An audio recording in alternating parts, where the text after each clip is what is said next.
പലപ്പോഴും ഈ social media, digital സാങ്കേതിക വിദ്യയൊക്കെ പറയുമ്പം പെട്ടെന്ന് എല്ലാവരും പറയുന്നത് ഇതിൻ്റെ പ്രശ്നവശങ്ങളാണ്, ദോഷവശങ്ങളാണ്. പ്രത്യേകിച്ചും ഒത്തിരി ഇപ്പോൾ എല്ലായിടത്തും പ്രസംഗങ്ങളും എല്ലാം കേൾക്കുന്നത് ഇത് നിങ്ങളെ നശിപ്പിക്കും, ഇത് നിങ്ങളെ ഇല്ലാതാക്കും, ഇത് നിങ്ങളെ കുഴപ്പത്തിലാക്കും. തീർച്ചയായിട്ടും അതെല്ലാം ഉണ്ട്. ഇതിനെ ഉപയോഗിക്കാൻ, അല്ലെങ്കിൽ ആത്മീയ കാര്യത്തിനായാലും ഏതെല്ലാം കാര്യത്തിന് നമുക്കിതിനെ ഉപയോഗിക്കാൻ പറ്റും. പക്ഷെ അതിനെപ്പറ്റി ആളുകൾ പറയുന്നതിനപ്പുറം പെട്ടെന്ന് നമ്മളിലേക്ക് ഉണ്ടാകുന്ന ആ നെഗറ്റിവിറ്റി ഇതിനെ ബ്ലെയിം ചെയ്യാനും ക്രിട്ടിസൈസ് ചെയ്യാനും ഉപയോഗിക്കുന്നത്. വാസ്തവത്തിൽ ഇതിൻ്റെ മറ്റൊരു സൈഡ് നമ്മൾ അതെങ്കിലും ഗുണകരമായ അവസ്ഥകൾ കാണാതെ പോകുന്നു എന്ന് തോന്നാറുണ്ട്. വളരെ റിലവൻ്റ് ആയൊരു ചോദ്യമാണ്. ഞാൻ ഹാർഡ് കോപ്പി ബൈബിൾ നന്നായി വായിക്കുന്ന ആളാണ്.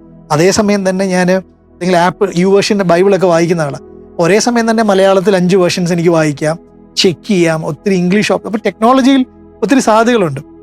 ഞാൻ ഒന്നുകൂടെ ടെക്നോളജിയെ പറ്റി പറഞ്ഞാൽ, എപ്പോഴും ഒരു ഇന്നോവേഷൻ വരുമ്പോൾ അതിനെ ഏറ്റവും പ്രസക്തമായി ഉപയോഗിച്ചിട്ടുള്ളതും മിഷണറീസാന്ന് പറയാം, അല്ലെ ദൈവമക്കളാണ്.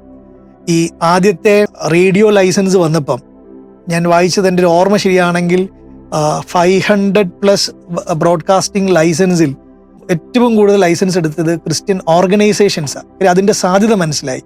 അതുപോലെ തന്നെ നമുക്ക് ആദ്യത്തെ ടെലിഗ്രാം തന്നെ ബൈബിളിൽ ഒരു വാക്യമാണ്, അല്ലേ? ഞാനത് US അതൊരു ഹോംവർക്ക് ആയി തരിക, നിങ്ങൾ കണ്ടുപിടിക്കുക ഗൂഗിളിൽ സെർച്ച് ചെയ്ത്. അതുപോലെ തന്നെ ആദ്യത്തെ SMS തന്നെ മെറി ക്രിസ്മസാണ്. സോ ടെക്നോളജി വരുമ്പോൾ എപ്പോഴും അതിനെ ഗോഡ്ലിയായി യൂസ് ചെയ്യുക. ഇപ്പം ഹൈവേ വന്നപ്പം പണ്ടത്തെ കാലത്ത് ആൾക്കാർ ഭയങ്കരമായി എതിർത്തിരുന്നു. Every roads leads to Rome എന്നുണ്ടല്ലേ. പക്ഷെ റോമിൽ നിന്ന് അനന്തമായ ഈ ഹൈവേയുടെ സാധ്യതകൾ ഉപയോഗിച്ചത് ഭക്തന്മാരായ ആൾക്കാരാണ്. ഈ പാപ്പറസ് ചുരുളിൽ നിന്ന് ഈ പേപ്പറിലേക്ക് ബൈബിൾ വന്നപ്പോൾ അതിനെ എതിർത്തിയ ആൾക്കാരുണ്ട്. പക്ഷേ പേപ്പറിൽ പ്രിന്റ് ചെയ്ത് ബൈബിൾ വന്നില്ലായിരുന്നെങ്കിൽ നമുക്ക് ഇത്രയും ആക്സസ് ഉണ്ടാകുമായിരുന്നു. അപ്പോൾ ടെക്നോളജി എപ്പോഴും ഗോഡ്ലിയായി ഉപയോഗിക്കാൻ പറ്റും. അതിൻ്റെ സാധ്യതകൾ നിരവധിയാണ്. അത് നന്നായി ഉപയോഗിക്കാൻ ശ്രമിക്കുക.